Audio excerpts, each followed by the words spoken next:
Okay, here we go. The broadcast is now starting. All attendees are in listen-only mode. Good afternoon, and thank you for joining Judson Press for Lessons from Tending to Eden. I'm Kim Scheimer, Marketing Director for Judson Press, and before I introduce our presenter for today, I'd like to share just a couple of technical notes. First of all, your voices are muted, so we can't hear you, which is a good thing if you have to sneeze. But if you have a question, you'll need to go ahead and answer it in the question box that should be appearing on your screen. Our presenter will answer questions at the end of the webinar today. Secondly, the webinar is being recorded and all attendees will receive a link to the recording. Now with that out of the way, I am very pleased to introduce you to today's presenter, author Scott Sabin. Scott is Executive Director of Plant with Purpose, a nonprofit Christian environmental organization that works in 6 countries internationally to eradicate poverty through reforestation efforts, economic empowerment, and spiritual renewal.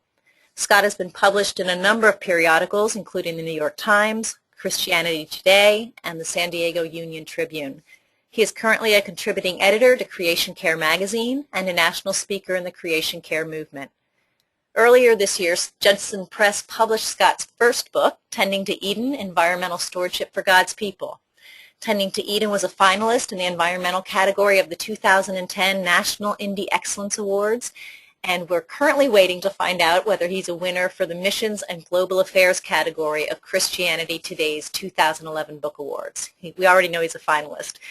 The book has received many, many glowing endorsements from the likes of nationally known author and speaker Brian McLaren, who wrote the foreword, Dr. Willis Jenkins, social ethics professor at Yale Divinity School, Kristen DeRue Vanderberg of the Christian Reformed World Relief Committee, and organizations like the Evangelical Environmental Network and the Sierra Club, and many others. Can I see a quick show of hands for those of you who have already read the book? There should be a little way for you to raise your hand there. I think there's something for you to click on. So raise your hand if you have read it. Okay, I think we have a bunch of folks who have not read the book yet, which is a good thing. This will be a very enlightening and energizing presentation for all of you. So without further ado, at this point, I am very happy to introduce Scott Sabin and turn it over to him. Scott? Thank you very much, Kim. Let's see, I'm trying to get my screen to come up, and for some reason that's not working. Do you have to make me the presenter? Well, we'll give that a try. There we go. Yeah, that works. Okay. Well, thank you all for being here. It's a pleasure to share with you. I have to apologize right off the bat. I am suffering from a bit of a cold, so if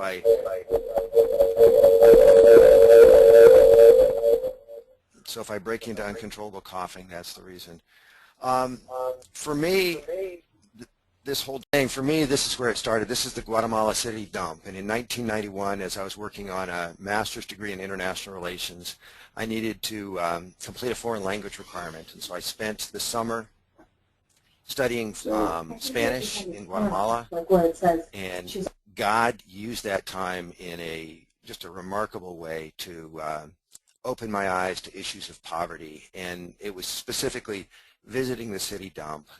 This is not my picture, by the way. This is from a documentary called Recycled People, but visiting the city dump and meeting young girls like this who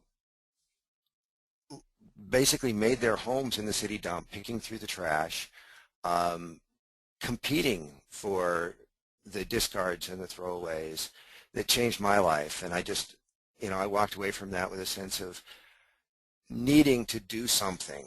And at the same time, I met folks like Don Salomon Hernandez, a pastor who worked up in the Quiche Mountains in an area where the Civil War had been the most brutal, and who just ministered with the most incredible love and patience. And I have to tell you, the juxtaposition of beauty and love with this kind of evil, like you see in the background of this picture, was one of the most remarkable things I've ever seen. The phrase that kept coming to my mind was the verse from John, where John says, the light shines in the darkness and the darkness has not overcome it. And I really became intrigued by that light. I went up to northern Quiche to visit Don Salomon, and I write a little bit about that journey in the book. What I don't tell is the fact that it was really my first time crossing the country by myself, and I was really kind of proud of my courage getting on a bus and going up into this area that until recently had been a war zone. In fact, in some places still was a war zone. And you know, I remember thinking to myself, I'm going in a place where even angels fear to tread. Um, and showing up on Don Salomon's doorstep at dusk and having him and his wife Mari invite me in and tell me about their ministry among the people who'd lost husbands and mothers and fathers, and you know, visiting the widows and orphans, and of their courage with the guerrillas in the front yard and the army in the backyard, and they're caught in the crossfire, and just amazed by these stories. But that night, and I don't tell this part in the book, that night I stayed with them, and they had a courtyard, and I was staying in a room that was separated from the house that they were in by you know, 30, 40 feet across this courtyard. And I knew that there were still guerrillas in the area. And so late that night, when I heard boots in the patio outside, or on the concrete outside, I was pretty sure who it was. And then I kept hearing more and more. And finally, there was, must have been what sounded like 6 or 8 people stomping around out there and making quite a racket. I was scared to death. You know, why are they here? Do they know I'm here? Is it all the typical kind of thoughts and fears? And I was, well, if I wasn't trying to be so quiet, I'd have been praying out loud. And for a couple hours, they kept it up, and showed up. Then they left, and I went to breakfast that morning. Salomon and Mari didn't seem to think much of it, so I asked them about it, and they looked very apologetic, said sorry, the cats were in the trash can again. So much for where even angels fear to tread. I think the other part of that phrase is fools rush in where even angels fear to tread. But anyway, all that to say, it was that experience in Guatemala and seeing people like this young lady with her baby that changed my life. This was 1991. I wanted to make a difference. I thought at that time it'd be easy. I mean, you look at feeding the hungry. That ought to be one of the easiest things you can do. But I connected with this organization, Plant with Purpose, and they'd taken it a little bit further and had begun to look at some of the root causes. The founders of Plant with Purpose, a gentleman by the name of Tom Woodard, had been involved in giving out food aid in the Dominican Republic after a hurricane, and found that they were not changing anybody's situation, that people were in fact becoming more and more dependent. And so he began to look at the root causes, and that really became kind of the ethos of Plant with Purpose, is seeking out root causes, looking for the upstream solutions. Why is this girl here in the first place? What drove her to make her living in the dump? And so in the case of Plant with Purpose, they'd started in the Dominican Republic, working from the slums in the Dominican Republic, following those problems upstream, and they ended up in the rural areas. All of these people were migrating out of the farms and into the city. And the shocking thing, the absolutely horrifying thing is, it was because there was more opportunity in a place like this dump than there was in the degraded farmlands and the hillsides. And what we found was it was deforestation, that the upstream problem was deforestation, and there was this vicious cycle that these people were dealing with. It was stunning. You know, a lot of times people ask me, why don't we deal with the immediate? Why aren't we handing out food to the people in the dump? Because we want to change their situation permanently, and we've looked and seen, why did they get there? You know, Isaiah 58 talks about spending yourself on behalf of the poor. And to me, that's not just about money. That's about learning what the root causes are, and really getting down to the roots. And what we found out was rural poverty is worse. There was this vicious cycle. Um, the poverty was causing the very deforestation that was in turn leading to additional poverty. And I'm going to unpack that a little bit. Since we got started a little bit late, I'm going to go fairly quickly through here, and then because I want to leave sufficient time for questions at the end. But what we found out was that the poverty that was contributing significantly to deforestation,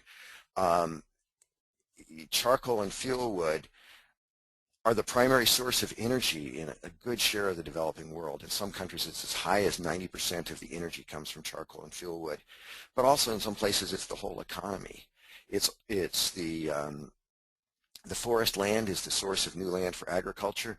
This picture here I took in Chiapas, and it was a rainforest area that had just recently been cleared for new farming. Lack of land tenure. Since the poor don't own their own land, they have a tendency to not invest in it, but to do what they need to survive. And then ultimately, lack of a safety net. People are forced to do things that they know don't make sense in the long term if they have immediate need. And I'll talk a little bit more about that. I mentioned charcoal and fuel wood. This is a family I met in a town called La Miraya in Mexico, state of Oaxaca. And we got involved in Oaxaca just about 12 years ago, 14 years ago maybe. And we're based here in San Diego. We were looking for a way to make a local difference. We look at all of the migrant workers here in San Diego. Where are they coming from? Time and time again, we found out they were coming from the state of Oaxaca. Once again, we followed that problem upstream and found that a lot of times it's because there was no economic opportunity and there was extreme environmental degradation in those areas. So I talked to this family. They make about $200 a year making charcoal. They make it in this kiln here. They bake it and then sell it in bags. It's used primarily in the cities. And the mayor of this little town, La Miraya, told me that literally the only thing they took to market in that town was charcoal. It was their only source of income. So realizing that a lot of the deforestation problem was ultimately economic. Just down the way, by the way, in Oaxaca, there was another town called El Porvenir, which translates roughly as the future. And this is only about 10 miles away. This is what El Porvenir looks like and the area around El Porvenir. And needless to say, they don't sell a lot of charcoal in El Porvenir. In fact, their number one source of income is remittances, money sent back from migrant workers in the United States. And as we looked at El Porvenir, the future, and imagined what the future for La Miraya would be, it was a pretty grim thought. You know, this is not just limited to Mexico. This is a graph that shows some of the causes of deforestation worldwide. And as you can see, the single largest cause is smallholder agriculture, the poor. Firewood and fuel wood collection is another reason. We want to be real careful here not blaming the poor. These are people who have no other choice. In fact, I have talked with farmers in countries around the world, poor farmers, who show a pretty good understanding of what's going on environmentally, but they'll also be very quick to tell you that they have no choice. So I said it's a vicious cycle, and the other half of that is deforestation contributes to poverty. Even as they're cutting the forest, it's making them poorer. And the primary assets of a poor farmer are the soil and water. The soil that they farm in, and the water that usually in terms of rain or rivers and springs. And as soon as you cut the trees, the soil erodes dramatically. The rivers and springs dry up because water no longer soaks in. The aquifers dry. Any natural purification system is removed. And so right now, for example, everybody's aware of cholera in Haiti. And although cholera is not directly caused by deforestation, certainly the spread of cholera is caused by lack of pure water, which is a direct outcome of deforestation. And increased flooding leads to cholera and so forth. And so all of these immediate impacts are exacerbated by these upstream causes. Talk about a little bit about a couple of these. You know, one of the things that we look at a lot is how deforestation affects a watershed and how a watershed functions. And so I just throw up this slide in case you're not familiar with the concept of a watershed. But basically, it's the area from which any rain that falls or any water that is there arrives to a single point, usually a river. A lot of people tend to think of watersheds as valleys, but really, no matter where you are, you're in a watershed. And so that's why I have the other piece up here, which just shows the watersheds that make up San Diego County, a little bit of local for us information there. But wherever you're sitting right now, you're sitting in a watershed, whether or not that's a valley or a plain or a mountainside. But in order for a watershed to function well, there needs to be trees. And I often share this study. I don't think I cited it directly in the book. There's some other studies I cited. This was done by some friends of mine in the Philippines a number of years ago, looking at 4 different tributaries on this river. The main river being the Manapali River right here, and the 4 tributaries, the similar rainfall, similar population density. The primary difference in these rivers was the amount of forest cover. So as you can see, the Tugasan River had 46% forest cover. Way down here on the other extreme, the Kulasihan River had 21% forest cover. Dramatic difference in the amount of erosion taking place, measured in total suspended solids. Dramatic difference. As much as 25 times as much sediment. Now, talk about sediment and that sort of thing, and it may not mean much to you, but if you go back to my initial statement that the only assets of a lot of these people is their soil, that represents their assets moving away.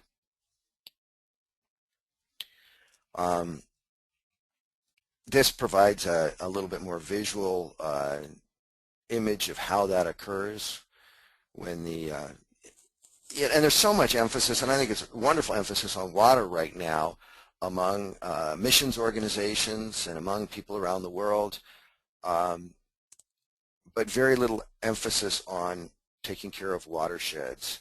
And so a lot of emphasis on drilling wells, and as you can see here from the upper picture, the well in the picture is dry. Why? Because the rainwater no longer replenishes the aquifer. Goes back to deforestation. This slide just shows the fact that the amount of water in the rivers is impacted by deforestation as well. This is the two tributaries of the Manapali River that I was showing you earlier. The Tugasan is the one with the most forest cover at 46%. Again, similar rainfall patterns, so exactly the same rainfall pattern over this period. You can see that it had water in it the entire time, never went completely dry, nor did it ever flood completely, whereas the one that only had 21% forest cover flooded, and the story I understand is a number of people were killed in both of these flood events, and it was also dry for a large part of a year. Anyway, I can get lost in the technical details, don't want to do that, except to say that as we started following the problem upstream and seeing these people who are dependent completely on their soil and on their water, and that deforestation was robbing them of both. And so we visit communities where people are walking 2 and 3 hours a couple of times a day to get water. This happens to be a slide from Haiti, and this was only 45 minutes from the town, the village, and they were actually feeling pretty good because the community that we were working with had just repaired this spring cap. But I can tell you that as I walked down there, number one, I got to the top of that hill and looked down and had vertigo, and then I looked at all the old women and children with these large buckets of water coming up and down and making that trip a couple of times a day.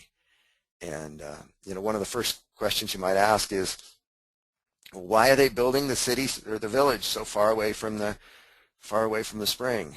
Well, it wasn't always the case.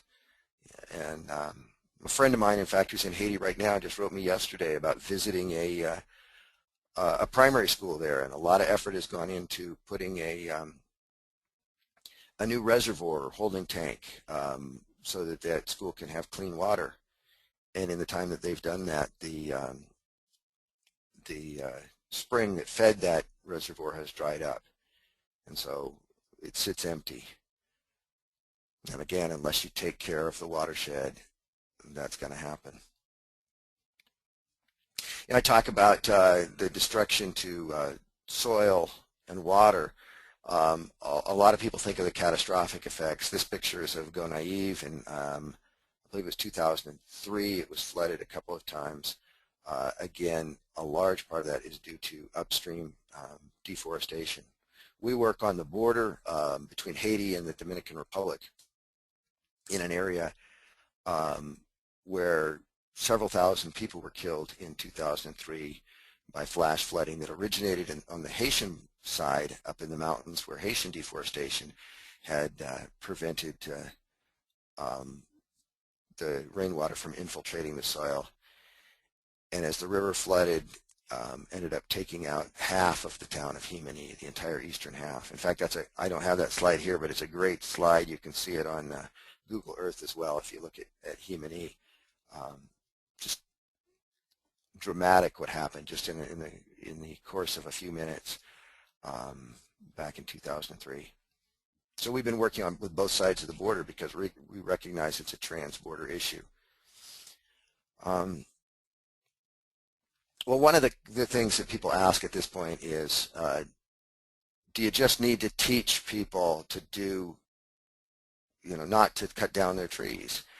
And one of the things that, as I mentioned earlier, we've seen is people do know. They know better, but they also know that they have no choice. And so this quote is from a Honduran farmer who recognizes that. And one of the stories I heard years ago was of a farmer in Haiti who had fruit trees planted all around his house, mango and avocado. But because the drought had gotten so bad and his own economic situation was so dire, he was actually put in a position where he couldn't afford to wait until the fruit would ripen, and had to cut all of his fruit trees to sell his firewood just so that he could feed his family in the short term. So it's not just a matter of education. Yes, education plays a role, but it's also a matter of providing opportunities.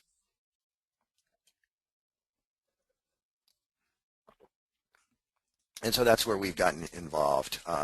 Over the years, we've developed can everybody still hear me? Okay. 4 main tools that we use to respond. I mean, the initial response is to just give things, and I'll talk a little bit more about that later. But we started to circle down at the bottom with community development. One of the things that we've learned is that people need to change their own situation. Unless they do that, it won't be sustainable. In the book, I talk about a number of examples of that. One of the things that we really steer away from is giving things away, because that makes people dependent on you, but rather to walk alongside them, to help them assess their own assets and their own needs.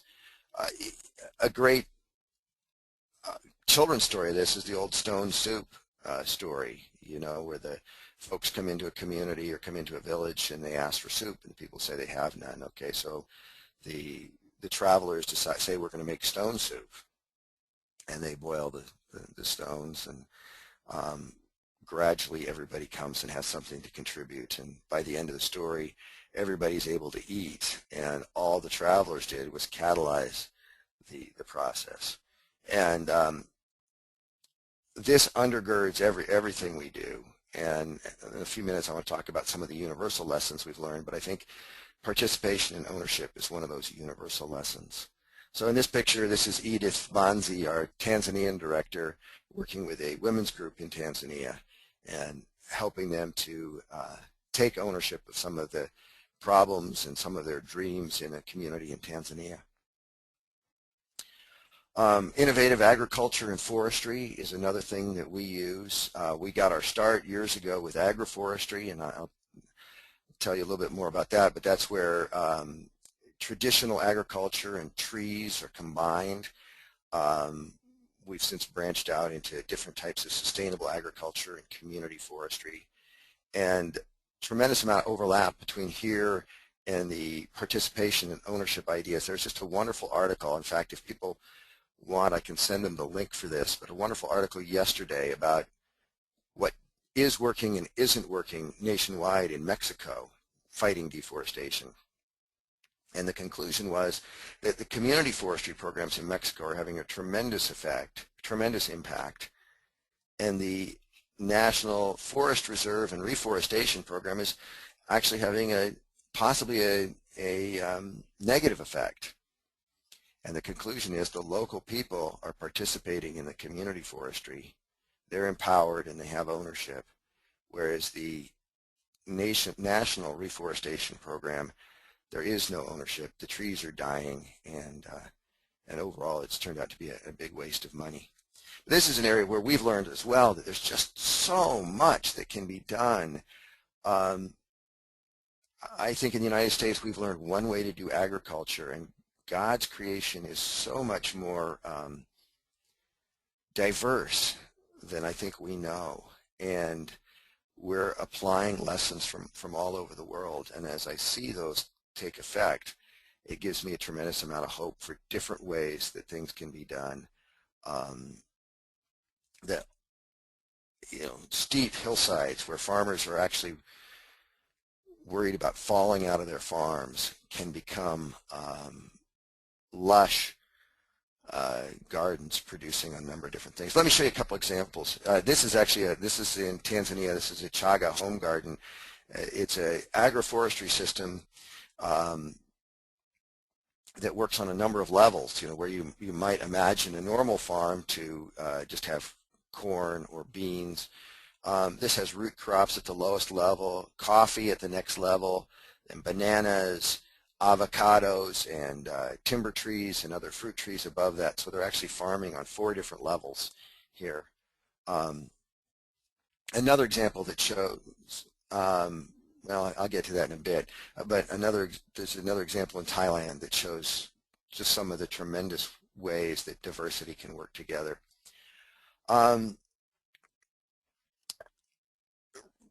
We like to talk about the nearly 6 million trees that have been planted, but one of the things I want to emphasize here is that it is not Plant with Purpose that has planted those trees. It's the poor. It's the very people who in the beginning were being blamed for deforestation who become agents of reforestation.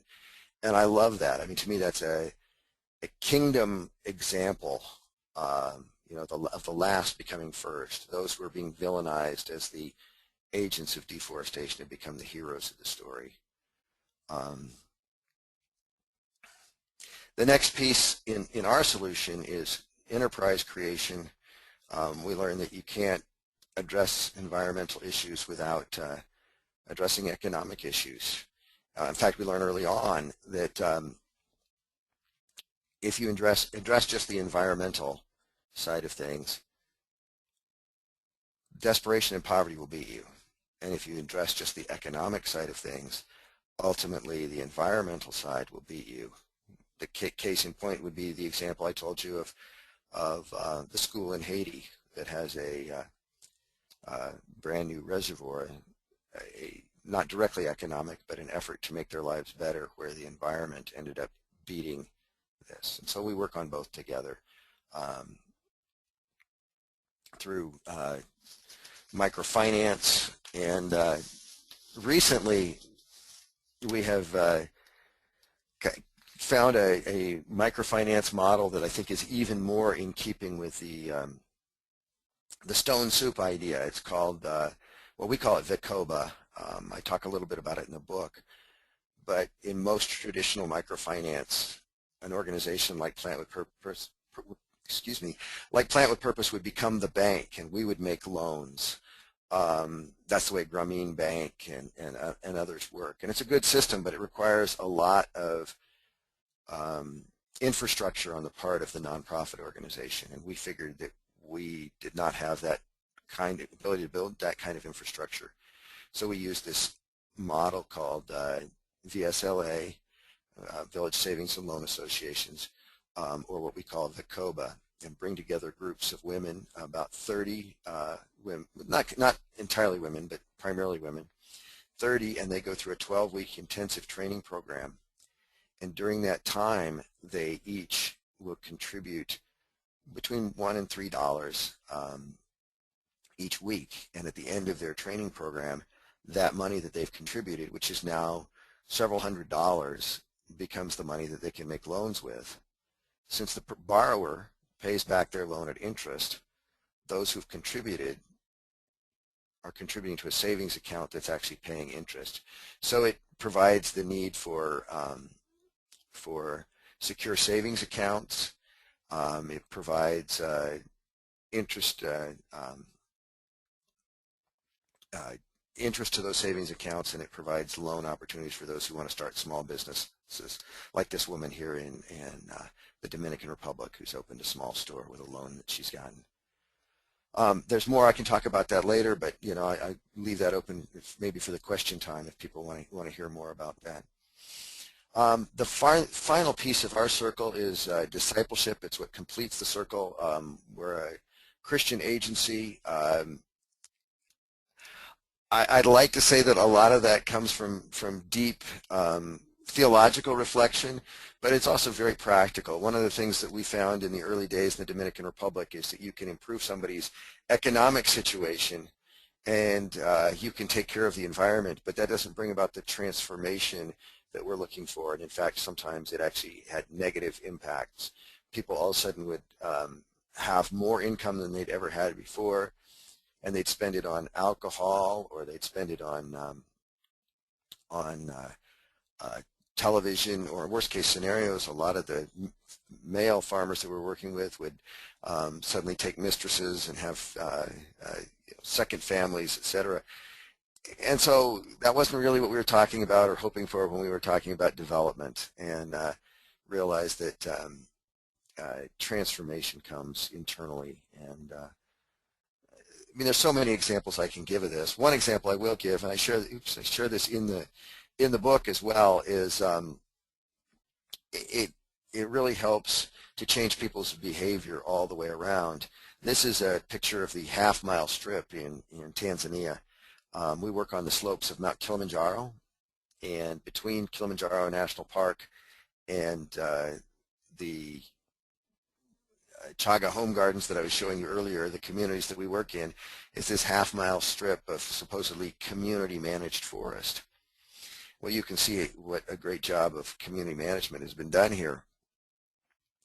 I was speaking at a conference in Kenya, a conference on Christianity and the environment, and I was talking to a whole bunch of pastors, and I showed this slide, and afterwards one of the Tanzanian pastors we work with came up to me, and he was kind of embarrassed. I mean, you could tell he was really kind of embarrassed, but he was laughing. He said, "Man, when you showed that slide, that really got to me. That's the land that God has given us to be stewards of. That's our place." And of course, it didn't help, or maybe it didn't hurt, that I'd showed it in front of a whole bunch of Kenyan pastors, and there's just a little bit of rivalry there. So this Tanzanian was called out in front of all these Kenyans. But he went back, pastor, made a difference. He has since made it so that everybody going through the Lutheran confirmation classes plants at least 3 trees, so that most of the churches have tree nurseries, so that the churches themselves are involved in taking care of the community and taking care of the watersheds and planting trees around the water. And I've heard reports of streams that had dried up that are now flowing again. And people are taking what they're learning and applying it. So anyway, just to sum up on our model, we believe that, when we bring together environmental restoration, economic empowerment and opportunity, and spiritual renewal, we can see transformation in communities. And we're working in 7 different countries and have seen that kind of transformation take place in most of them. It was just 2 weeks ago, was in Tanzania, and met with a number of communities, but met with one of the community leaders in a place called Ganjanza, and this guy Elisafi, just amazing. His enthusiasm. I guessed he was my age. He told me he was 65 afterwards, but his bubbly personality. I have some video that, again, I'd love to send out the link to y'all. But as he was summing up the process, he likened the whole process to, he said, Floresta has passed, Plant with Purpose has passed the ball to Floresta Tanzania. That's our local partner there. And Floresta Tanzania has passed the ball to our community, and we have scored a goal. And the whole community cheered and picked him. It looked like a soccer celebration. But, again, it's part of that ownership. One of the communities that we've seen that in is El Porvenir, the future. And what we've seen is a very different future, a place where hardly anybody is emigrating to the U.S. now, where they are finding sustainable uses for the pine trees. This is pine needle baskets that they've made. Fuel-saving stoves has cut down on the use of fuel wood and taken smoke out of the kitchen. One of our board members commented the first time he went to El Porvenir, the only things that they were making were corn and beans, or tortillas and beans. And now when we went there, we had fish tacos and several different kinds of vegetables and breads that had been baked by the local baker who'd received a loan and training, and that they were looking at the handicrafts that they'd done, and it had just really changed to a place that was full of opportunities. Well, there's a number of principles.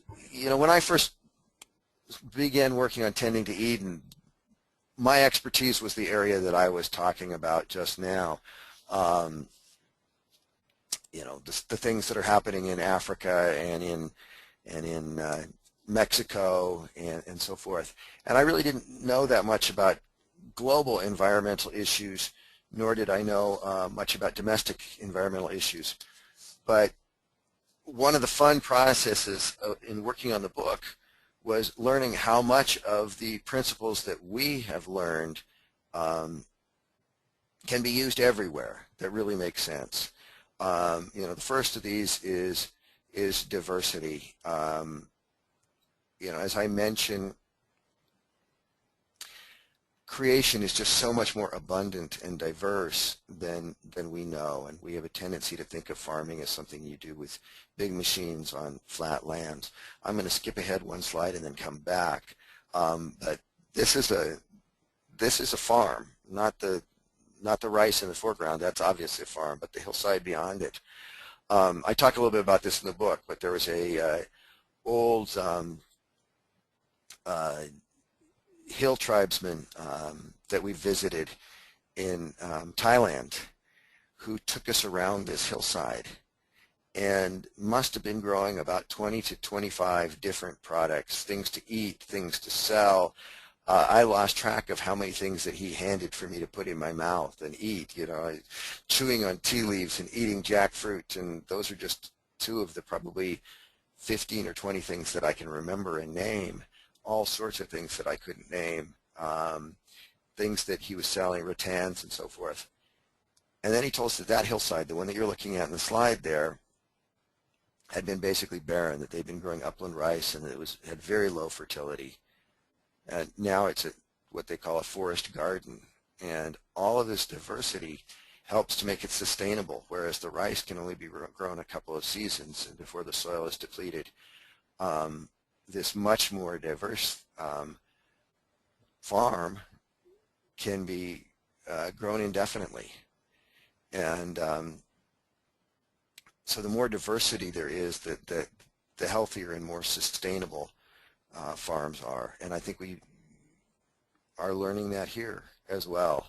A lot of the stuff I'm just beginning to dip into, but certainly all of the ideas behind sustainable agriculture are those that incorporate diversity and mimic what we learn from creation itself. And one of the things we learn, I'm moving back, the second thing, one of the things we learn in creation, God has set creation up with all sorts of virtuous cycles, whereas most of our systems don't tend to be cyclical. But you know, a diverse ecosystem, as one thing dies, it feeds other things, and life comes forth from death and so forth. We can mimic that in a lot of what we do. And so some of the specific technologies that we use in the field certainly mimic that. Composting toilets is a perfect example, where you have two problems, lack of soil fertility and human waste getting into the water and leaching into the aquifers and so forth. Composting toilets actually convert that waste into a valuable product that then can return fertility to the soil, and takes the two problems, turns it into one solution, and is a virtuous cycle. And you know, I think that's something we tend not to think of here. We tend to see most situations as win-lose, either or. People ask me all the time, are you more concerned about people or the environment? The answer is we're concerned about both. You don't have to make a choice between them. Seek out instead the virtuous cycle between them. Another principle that we've learned is that there are no silver bullets, and I think that in most cases we want to find easy solutions to problems. We certainly find that people, you know, tell us about the latest miracle tree, or which has changed, by the way, about 6 times in the 18 years I've been doing this. There have been 6 or 7 different miracle trees. Are you guys planting that miracle tree? It can be used as fodder. It puts nitrogen in the soil. It does all these things. It's the tree that will save the world. Well, there are a lot of wonderful trees, and but there is no silver bullet. There is no one that will save the world. It brings us back to the diversity of creation. I think it's, you know, the diversity that will have take us a lot further towards saving the world. Microfinance is another thing that's been held out as a silver bullet. And of course, I think if you're following the debates in microfinance in the last year or so, there's been a lot of pushback saying it's not going to save the world. It's an important tool. It makes me think oftentimes of you know, all these trees and all of these interventions like microfinance or digging wells are tools. And if you were building a house, you'd need your full complement of tools. And so somebody says, oh, this is the hammer. It's going to be what builds the house. And a couple years down the road, people say, no, you need more than a hammer. A hammer's no good.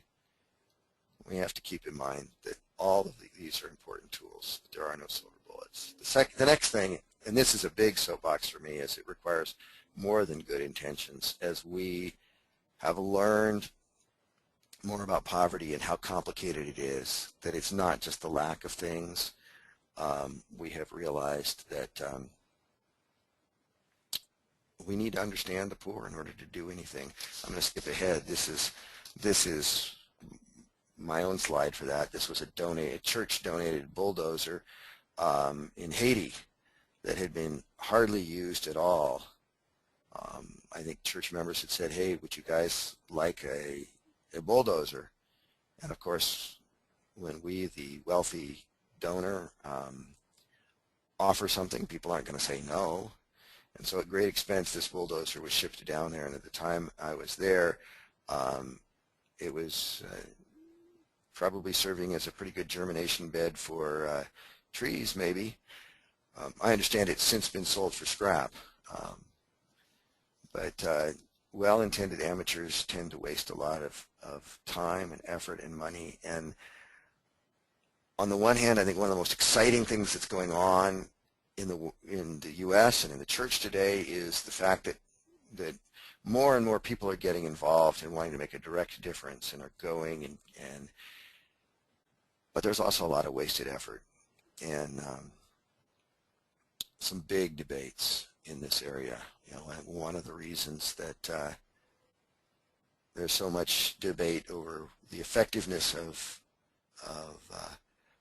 foreign aid or aid in general is because so much of it is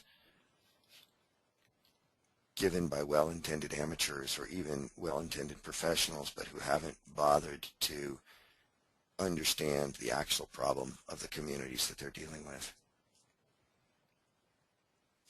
Let me come back to my list here for just a second. Another principle which I think is important here in the U.S. as well is ownership and participation. Virtually every environmental success story I've heard of around the world has involved local participation, local ownership.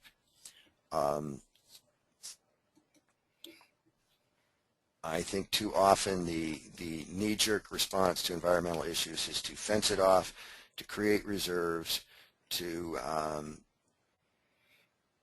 disenfranchise the local community, and instead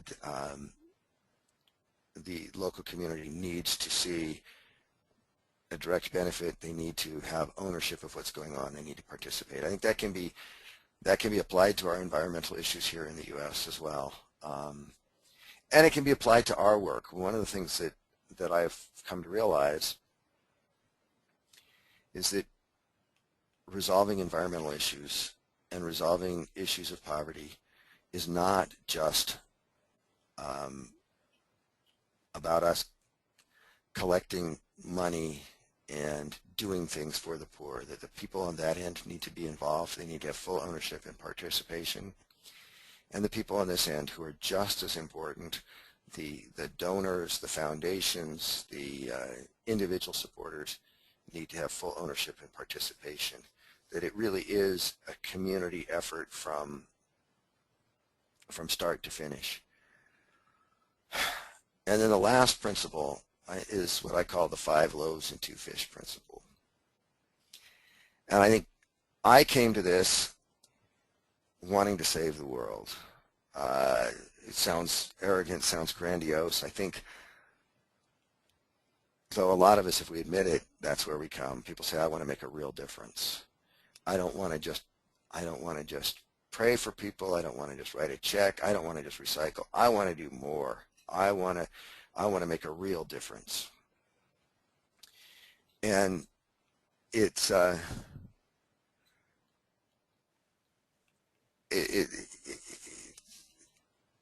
it's I think puts us in a wrong place. One of the books that I draw on a lot is Bryant Myers, and he talks about the tendency for Bryant Myers' book, Walking with the Poor. He talks about the tendency for the wealthy, and all of us in the United States are wealthy, whether we realize it or not, to want to play God in the lives of the poor. Certainly, that was what I want to do. I'll point the finger at myself. I wanted to be the savior, and that's not my role. We have a savior. Jesus is the savior, but that doesn't discount what we have to offer. And so if you remember the story of the feeding of the 5,000, Jesus says to the disciples, you feed them. Now, he could have done it himself, but he doesn't. He says to the disciples, you feed them. I feel like that's where we are. We're in the role of the disciples.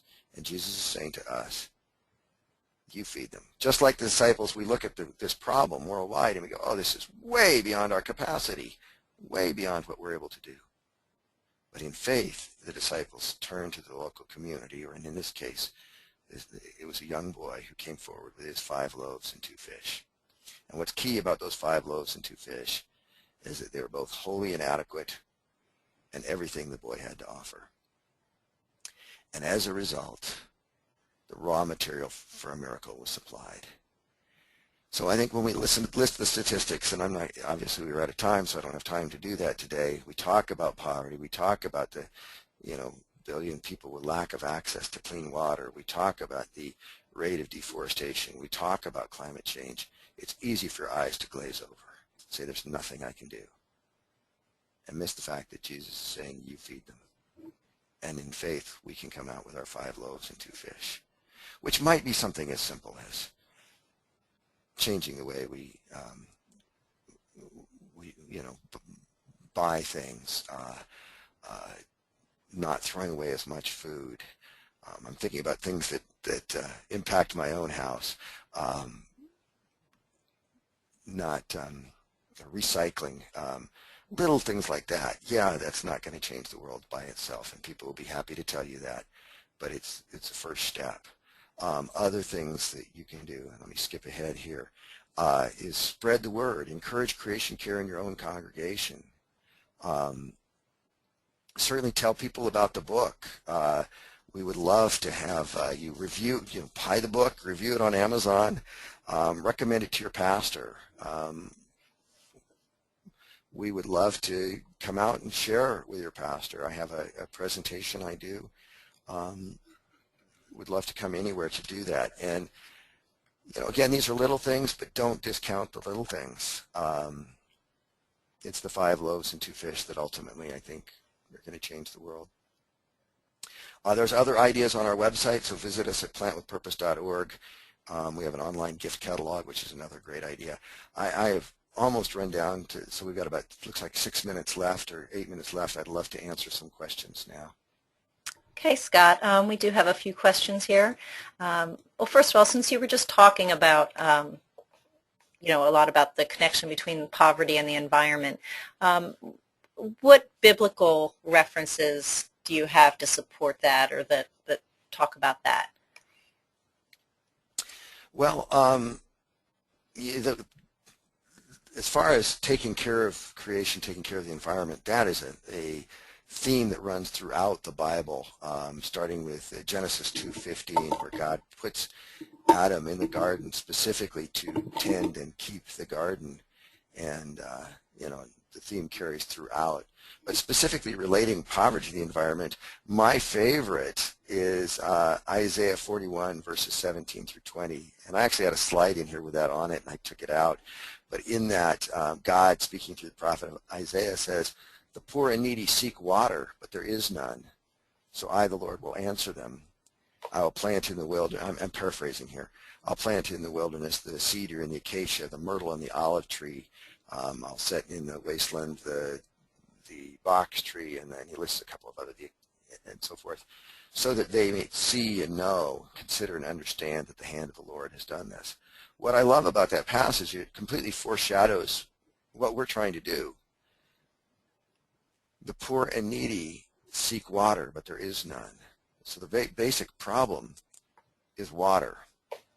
God's answer is to make streams flow in the wilderness by planting trees and transforming the land to his glory. And so that's, I think that foreshadows this. Specifically linking the two, and I'm not sure how much the question is about the linking the two. That's really the only place I can think of. But both creation care and even community development and empowerment are themes that you find throughout Scripture. Okay, one of our other listeners mentions or asks if smallholder deforestation is largely due to the need for charcoal and wood fuel. Isn't the other half of the problem identifying and introducing more sustainable sources of energy?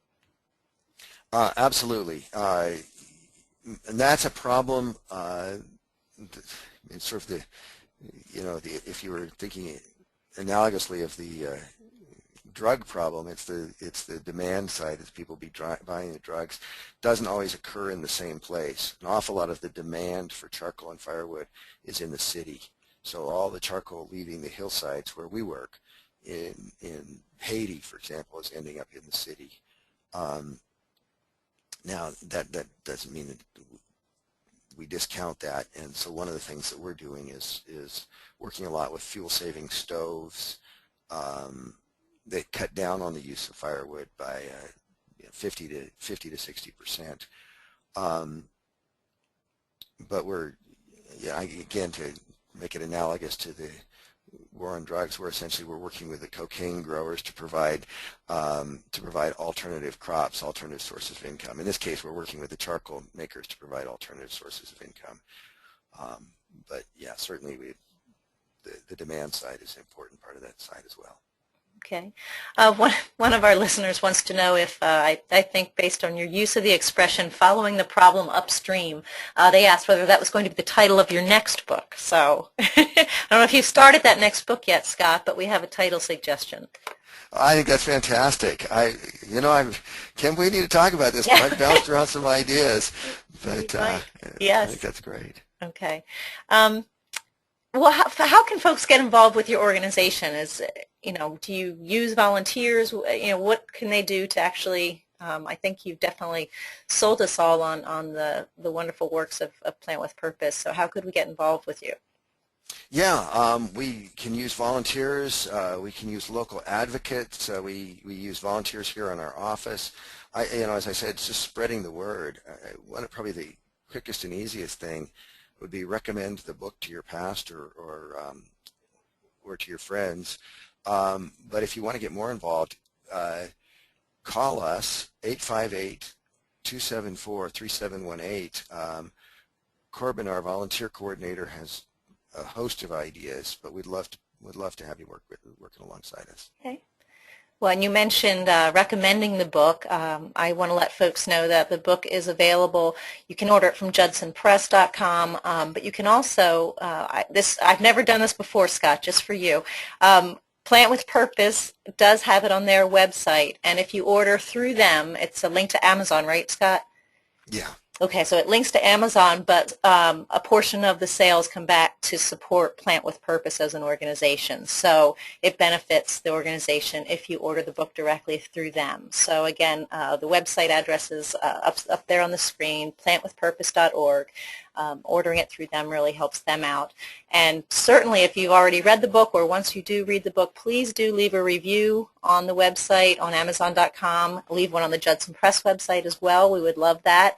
I would like to suggest not only, recommend the book to your pastor and friends, but consider using it for a Bible study. There's a great Creation Care Bible study as part of the book, and it would make a wonderful book club resource or a Sunday school class resource. And Scott is out there in California. Which city are you in, Scott?